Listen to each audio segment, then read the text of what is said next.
From the editors of Cook's Illustrated magazine, it's America's Test Kitchen. With your host, Christopher Kimball. Featuring Test Kitchen chefs Julia Collin-Davison, Bridget Lancaster, Becky Hayes, with Adam Reed in the equipment corner and Jack Bishop in the tasting lab.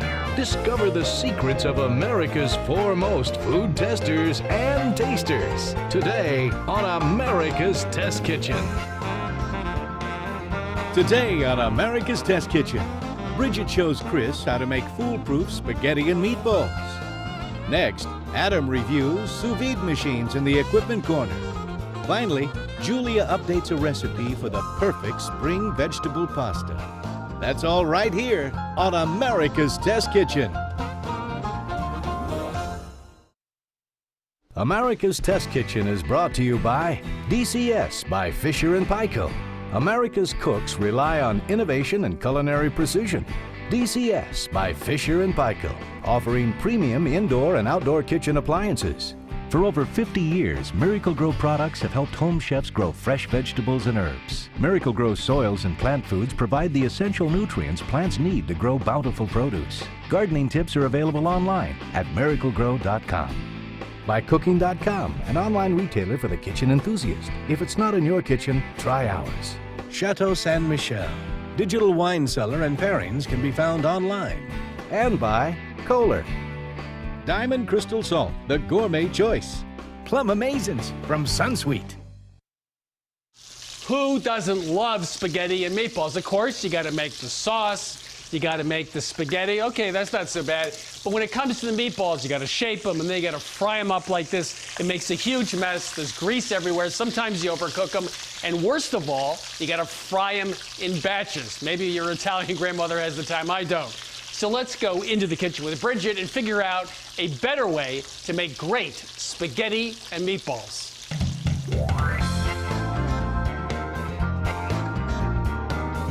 Now, here's a little message for you. This is a query. Uh-oh. This is from Oana in White Plains, New York. And she writes, I'm wondering if you have any suggestions, you're going to love this, for good vegetarian substitutes for bacon or pancetta. Look. Come on. What would you do if you didn't want to use bacon or pancetta in a recipe? I can't get that far. I mean, why would you not want to? I'd probably use prosciutto. Maybe good. Ham. Well, they're actually, seriously, there are things that umami, that meaty flavor. So Sure. you could use tomato paste, or sometimes mushrooms will do that for you. Sure. But I think our basic answer is vegetarian recipes are better with bacon. Yes, I would say Yes. the one exception of that is if you're using something for like a South American or a Latin food, you could use chipotle, which is very similar. It has that smoky flavor of bacon. There you go. There you go. Okay. All right, but we're going to make some awesome meatballs today. And you know, we started off with an all-beef meatball, but we really found that it lacked some of the complexity. So we went with a 2-meat meatball. So this is 2 pounds of 85% ground beef and 1 pound of ground pork. So instead of using veal, we're going to use powdered gelatin. And this is 1.5 teaspoons, and we've dissolved it in 3 tablespoons of cold water. So let's go to the other component of our meatballs. Now this is a panade. So this is 2 1/4 cups of panko, which are Japanese-style breadcrumbs. They're coarse, they're super crispy, and we've soaked it with 1.5 cups of buttermilk. We let it sit for 10 minutes. It really took that time for the panko to absorb all that buttermilk. You can put the meat right in. We're gonna mix everything in this bowl. Now we're not going to just use the panade to hold things together. Also got some eggs. These are 3 large eggs. Now, this is prosciutto. This is 6 ounces. Gives an incredible flavor. And we finely chopped it so that we don't get any big pieces of prosciutto in there. And 3 ounces of finely grated Parmesan cheese, a lot. This is 6 tablespoons of fresh chopped parsley. And 3 cloves of garlic. We'll go ahead and put this gelatin mixture in, just plop it right in there. Boing. This is 1.5 teaspoons of salt and 1/2 teaspoon of ground black pepper. I'm just going to gingerly mix this together, and we want it to be evenly mixed, but I don't want to overwork the meat, which could make this tough. So I'm going to use a 1/4 cup scoop, roll into a nice little ball, and I'm going to place these right on a baking rack that I've sprayed with some vegetable oil spray, set over a baking sheet. We've lined it with foil, and I've got 2 sheet pans here. While you're doing that, let's talk a little bit about the panade. The panade is the mixture of the panko crumbs with the milk. Well, there's starch in the crumbs, there's water, of course, liquid in the milk. They get together and they form a gel.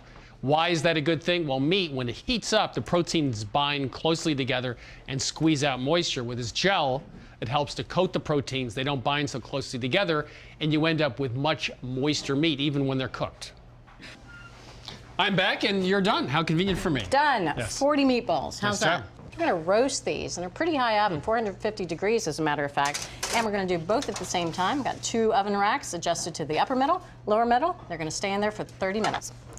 So in this Dutch oven, I've got 3 tablespoons of extra virgin olive oil. Just been heating it over medium heat until it starts to shimmer just a little bit. So what I have here is some onions. Now this is 1 to 2 onions, and we've grated it on the large holes of the box grater. So we have 1.5 cups of onion pulp here. So I'm just going to put this right in. So we're going to cook this until the onion just starts to look like it's turning golden around the edges, and that's going to take about 6 to 8 minutes. All right, so you can see that the onions have changed in color, a little bit more golden. This is 6 cloves of garlic, along with a half a teaspoon of red pepper flakes, just a little bit of heat, and a teaspoon of dried oregano. And we're only going to cook these 3 for about 30 seconds. Really, we just want their flavors and aroma to bloom. All right, so that smells great. Now we want to stop the cooking because we don't want the garlic to burn. So I'm going to put in 3 28-ounce cans of crushed tomatoes. And the crushed tomatoes have just the right consistency. They still have a little bit of texture, but they're going to cook out a bit too. So we're going to end up with a smooth sauce. Also want to add a little bit of wine. And instead of red wine, which gives a heartier flavor, we're using white wine, which is going to brighten things up a bit. And this is 6 tablespoons of dry white wine. So we're not just using the crushed tomatoes, because we found that later on we're going to add the meatballs in there and they would absorb some of the liquid. So this is 6 cups of tomato juice. Goes right in there. It's going to give us kind of a brothier sauce. And we're going to add a little bit of salt here. This is 1.5 teaspoons. We can always adjust the seasoning. And for that reason, I'm just going to put in a bit of pepper. So stir it up. We're going to let this come up to a simmer. And then once at a simmer, we're going to reduce the heat to medium-low. Let this bubble until it's reduced just a little bit, just slightly thick. And that's going to take about 15 minutes. Okay. All right, so Chris, 30 minutes, and this is what the meatballs look like. You see they're beautifully browned all over. Now I've got to go reset the oven. It was at 450. I'm going to lower that heat to 300. And I also adjusted the oven rack because in a moment we're going to put the Dutch oven into the oven. This is the sauce, and it cooked for 15 minutes. Been sitting here. Now we're going to marry these 2 together. Take these hot meatballs, just gingerly put them right into the sauce. Now, the sauce is going to flavor the meatball. It's going to go into the meatballs. And the meatball's going to flavor the sauce. That's right, but the sauce is also going to plump up those meatballs so they're super moist. Remember, it has the gelatin in there. Yep. They can absorb a lot of that liquid. All right. Filled to the brim. Now, just want to bring up the heat a little bit. So instead of cooking this on the stovetop, we're just going to bring it up to a simmer. I'm actually going to put the lid on and stick this right in the oven. We want the meatballs to spend enough time in the liquid so that they get nice and flavorful, but we don't want to overcook them. So it's going to stay in there for an hour. Smell that sauce. Oh, it does smell good. We've got 3 pounds of pasta there, and we brought it up to a boil in 10 quarts of water with 2 tablespoons of salt. Should be nice and al dente. All right, so now I just need to quickly finish the sauce. This is a half a cup of fresh chopped basil and 3 tablespoons of fresh chopped parsley. Adding it right at the end so it retains all of its freshness. All right, quick tasting. Now, sometimes depending on the canned tomato, you may have to add a little bit of sugar and a little bit more pepper. So I'm going to add 1.5 cups of just the sauce. I'm going to have you toss this with the pasta, please. That's going to keep the pasta from sticking together and clumping. So we're ready to serve. And this beautiful sauce on top. How many meatballs do you like, Chris? I would like 4. 4. Yes. Well, that smells really good. It looks great, too. And the meatballs, you're going to see, they're incredibly tender. Mmm. Well, they have a lot of flavor, they're great texture. They're not rubbery. Sauce isn't stodgy at all. The meatballs didn't soak up all of that liquid. I never gave up on you, I just want you to know that. But I've given up on spaghetti and meatballs because over the years it's too messy, it takes too much time. I love them. And then they don't turn out that great. They turn out okay, right? That's right. This is fabulous, it's easy to do. No mess. Great for a crowd, right? And the meatballs are absolutely spectacular. So how do you make great spaghetti and meatballs? You start with the meatballs, of course, with ground chuck. We also use some ground pork and prosciutto, but there were two big secrets here. Adding gelatin back in, that's what veal has. It makes the meatballs nice and light, retain their moisture, and also panade, which really does the same thing. And instead of frying them up in a pan, which makes a big mess and takes forever, into the oven, very easy to do. And finally, we made a sauce that actually used some tomato juice and crushed tomatoes. Very simple to make. Put them all together and finish them in the oven. There you have it. From America's Test Kitchen to your kitchen, a fabulous recipe, an all-new way to do spaghetti and meatballs. It's easy, feeds a crowd, and they are delicious.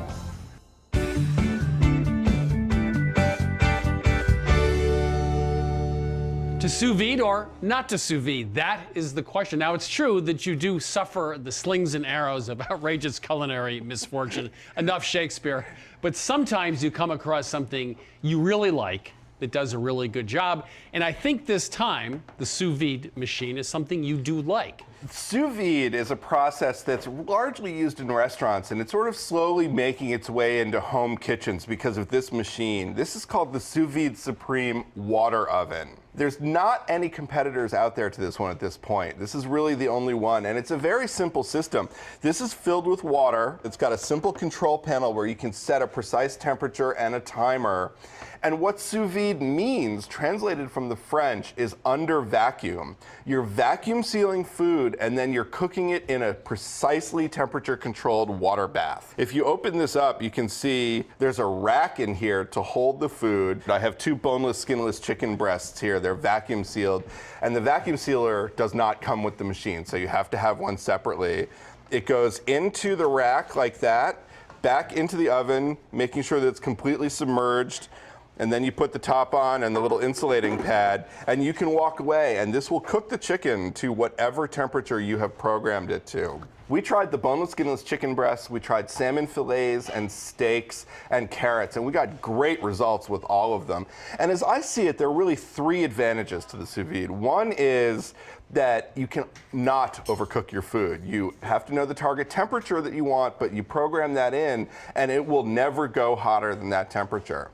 Number two, it's really evenly cooked food. A lot of times when you're pan searing or roasting, your cooking temperature is much higher than the target temperature of the food.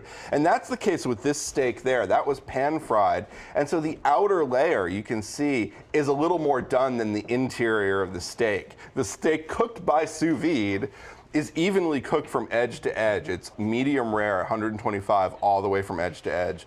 The last advantage is that once it reaches the target temperature, it will stay at that temperature for hours. So you can use this essentially like a slow cooker. You can go do something else for 6-8 hours, come home, and your food is still perfectly cooked. So it's an interesting system. I mean, we enjoyed playing with it here. It's great for evenly cooked food. It's a $400 machine. There's a slightly smaller model for $300. Okay, well, I'm not ready yet. So I got three yet. questions. First is safety. If you're going to put food like chicken or turkey, which potentially has some problem if it's contaminated when you buy it. Right. Isn't safety an issue here? There are a couple of issues there. Number one, it is important to know pasteurization temperatures and times. But number two, you're vacuum sealing the food, so that limits oxygen content, which will kill a lot of the bacteria right there.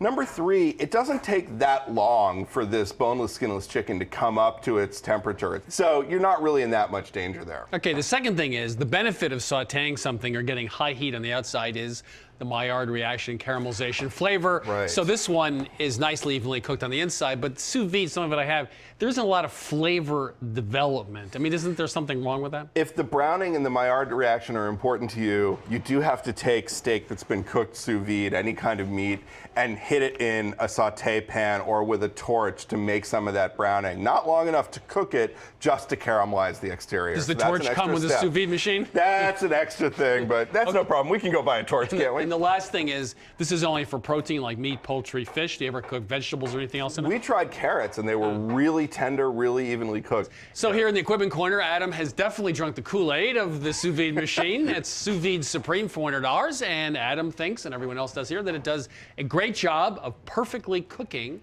meat, poultry, fish, even vegetables. Celebrities are no strangers to makeover. Jennifer Hudson, John Goodman, of course, and this is me before I lost my 200 pounds. But in the world of food, there are some recipes that need a makeover, too. And one of them is a very famous recipe from Le Cirque restaurant in New York called pasta primavera, and here it is. It took 3 hours to make, dish upon dish, bowl after bowl, and you end up with something that is cheesy, creamy, and buttery, and the vegetables really are second-class citizens. So let's go into the test kitchen with Julia and do a complete makeover of pasta primavera and put the vegetables back into this great pasta dish.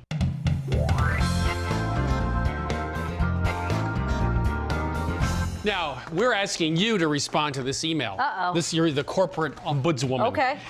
I love your show, blah, blah, blah, but I just can't get into the host of the show. He appears to be a real nitpicker. I bet he harps on everything. Workers there must put up with him carping about the minutiae of each painstaking detail. It would be tough working under someone like that. M. Wood. So could you please respond to this scurrilous attack? He's a sweetheart. It's all for show. He's a softie underneath. Okay. You lie well. No, it's true. You are a softie. Well, I am a nitpicker. Yeah. I like detail. Well, I am too. I mean, that's the point. Yeah. That's why we do what we do. That's why we're here. That's right. Okay. All right, spring vegetable pasta. Now, the first problem with the spring vegetable pastas we found, they were gloppy. They had everything but the kitchen sink in there. So what we're going to do is we're going to strip out all the extras and get it down to its core, which is fresh vegetables and good tasting pasta. They weren't fresh. It had like heavy cream in it and I know. tomato sauce. Yeah, Okay. wrecked it. So looking at the selection of vegetables, we have spring vegetables here. We have asparagus, leeks, and peas, along with a little garlic and lemon. And here I'm going to show you how to cut up a leek. So I'm just going to trim off any raggedy edges. And I also have my favorite quick tip set up here. I put a little paper towel under the edge of the cutting board, and then I'll just swipe all my trims that I'm going to throw out right onto the paper towel. We're going to save 3 cups of the leek tops. And so I'm just going to chop up a few here. And this is 3 leeks altogether. And it pretty easily you get to 3 cups of greens. Because normally these would just be thrown out. That's right. So I'm going to throw out the rest of these greens, but I saved 3 cups. And now I'm just going to kind of shave upwards all the dark pieces to get at the nice light green core, because that's the sweet part. So that's trim and this is usable. And so now I'm going to cut it in half, and you're going to cut it into 1/2-inch pieces. I found it much easier to rinse the leeks after you cut them than before. So we're going to rinse them when we're done. Now for the asparagus, I left the bands on because this is another really easy quick tip. You take one, you bend it till it snaps, and sometimes I take 2 to make sure I have an accurate gauge. Oh, see, that one's a little longer. And then leaving it banded, you can just trim up to that point. Oh. Yeah. You're full of clever tips today. I am. And I'm just going to trim off the dead ends, and that's going to be garbage. But I'm going to save the rest of these pieces. I'm just going to chop them up into smallish pieces. So I'm going to put the asparagus trimmings and the 3 cups of the dark leek greens into a salad spinner and give them a really thorough washing. All right, that looks pretty good. Going to give them a quick dry. They don't need to be perfectly dry because we're going to add them to the sauce. So now, I keep talking about the sauce. We're going to use a broth-based sauce. And so over there, it's 4 cups of vegetable broth, and that's 1 cup of water to prevent it from tasting too salty and too tinny. We're going to add our asparagus and our leek trims. This is a cup of frozen peas and 2 teaspoons of garlic. And then we're going to bring this to a simmer and let it cook for about 10 minutes and really infuse that broth and water with some real flavor. And so while that simmers, I'm going to finish prepping for the asparagus. And we're going to slice it on the bias into 1/2-inch thick pieces. Slicing asparagus on the bias is really nice. It looks pretty. All right, so that's all for the asparagus. Now, of course, I have to wash all these vegetables. So I'll start with the leeks. So we're just going to wash these vegetables and let that broth simmer for about 10 minutes, and then we'll be back to make the pasta. Okay. All right, so this broth has been simmering away for about 10 minutes, and now we're going to strain all the trimmings out of the broth. Now you should be looking at about 5 cups of liquid, and I'm a little under 5 cups, so I'm going to add some water. There we are, perfect, 5 cups. I'm going to add it back to the saucepan because I want to keep it warm. Time to start making the actual pasta. Okay. You can see this nice heavy Dutch oven. We're going to add 2 tablespoons But it has of olive no oil. water in it. It doesn't. We're gonna Okay. cook the vegetables first, get them out of the way. Trying to cook the vegetables and the pasta at the same time is always a little tricky, so get the vegetables perfect and then we'll set it aside and cook the pasta. Okay. We're gonna heat the oil up over medium heat. We wanna get it shimmery. And the first thing we're gonna cook are the leeks with just a pinch of salt. And so what we're gonna do is put the lid on and let them really wilt down and release their liquid, and that takes about 5 minutes. Okay. So these have been cooking underneath the lid and they've wilted down substantially. So now we're gonna add the asparagus. We're gonna cook until it's just crisp tender. So that takes about another 5 minutes, but we're gonna cook it with the cover off this time. Here, wanna try a little bit? I do, actually. Yeah. Has a little bit of crunch left in the middle. That's good, isn't it? So now we're gonna add a little bit of garlic. That was 2 cloves of garlic and a 1/4 teaspoon pepper flakes. We're gonna cook them until they're fragrant. And I've been really vigilant to scrape up the browned bits and not let them burn because we're gonna continue to cook the pasta in this pan. And if you let the bottom get too brown, the whole dish will start to taste a little burned. And now we're gonna add another cup of frozen peas. And of course, they don't need much cooking at all, so we're just gonna let them warm through for about a minute. All right, now we're gonna take all the vegetables out of the pan because they're properly cooked. So now I'm gonna take some paper towels and really make sure we get all the bits out of here for the next step, because again, as I said, you really don't want anything to burn in the bottom of the pan. So we're gonna add 4 tablespoons of olive oil back to the pot. We're gonna bring this oil and let it start shimmering, and then we're gonna add the pasta, dry pasta. Now this is where kind of the aha moment came for us, is that we're gonna cook the pasta with the broth that we made, and that'll make the sauce. Of course, all the starch will slough off the pasta and help thicken the broth to a nice saucy consistency. So this is a risotto, Yeah. essentially, with pasta. That's right. Okay. So we'll add the pasta to the pot, and this will take about 5 minutes, and of course you wanna stir it so that it toasts evenly. All right, so it's been about 5 minutes, and you can see the pasta really has gotten nicely toasted and golden. So now we're gonna add a cup of white wine. And again, that's much like a risotto. And we're gonna let it cook off, and that should take a minute or two. You can see the pasta is starting to really soften and absorb that wine. The wine's also reducing down to kind of a thick, flavorful syrup. And if you wouldn't mind helping me, we're gonna now add the broth that we've been keeping warm. All of it? Yes, please. Unlike risotto, we're not gonna add it in stages. We're gonna add it all at once. And we're gonna let the pasta really cook for about 10 minutes or so. Doesn't that smell good? It does.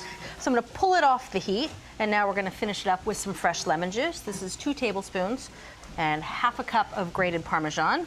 And of course, the Parmesan will help to thicken any of the liquid left in the pot to make a nice sauce. Now, another trick we learned is to add some herbs and a little bit of lemon zest. And this is 2 tablespoons of mint, 2 tablespoons of chives, and that's 1/2 teaspoon of grated lemon zest. We're gonna mix them together, and we're gonna add 1/2 of it to the pasta, and we're gonna sprinkle the other 1/2 over the individual bowl. So we'll add 1/2, and of course, the vegetables that we cooked earlier. We're gonna add just a little bit of pepper, and then we're good to go. That looks good. It looks clean, it looks fresh, doesn't look gunked down with all that dairy. Probably one of the top 2 or 3 recipes we've ever done in terms of interesting technique, right? I agree. Yeah. It has such a clean flavor. It's nutty, the pasta has a little flavor. There's no thick sauce, but it's, Yep. Little bit of lemon. wow, that's really good. So a great spring vegetable pasta starts with making a great broth. We started with vegetable broth out of a can, enhanced that with some of our trimmings. Then we cooked the leeks and then the asparagus, set those aside. And then the really interesting part is we took pasta and cooked it in oil, just like a pilaf or risotto, and then finally add some of that enhanced broth and some white wine to that. Finished cooking that, finally added back those reserved vegetables. A fabulous dish from America's Test Kitchen to your kitchen. If you'd like the recipe for our spring vegetable pasta, any of our recipes from this season, look at our tasting results, testing results, and also view selected episodes from the show. Go to our website at americastestkitchentv.com, and you can also follow us on Twitter and Facebook. I would tweet about this. You tweet? Yeah, it's worth a tweet. Yeah. Or 2 tweets. This is very good. America's Test Kitchen is brought to you by DCS by Fisher & Paykel. America's cooks rely on innovation and culinary precision. DCS by Fisher & Paykel, offering premium indoor and outdoor kitchen appliances. And by Kohler, inspiring home chefs to create a professional-level kitchen with innovative sinks, faucets, and cook centers. Kohler. And by Diamond Crystal Salt for the professional chef and those who want to cook like one. Diamond Crystal, the gourmet choice. By Cooking.com, an online retailer for the kitchen enthusiast. If it's not in your kitchen, try ours. By Plum Amazins, diced-dried plums from Sunsweet for amazing recipes. By Miracle Grow, the gardener's friend. And by Chateau Saint Michel.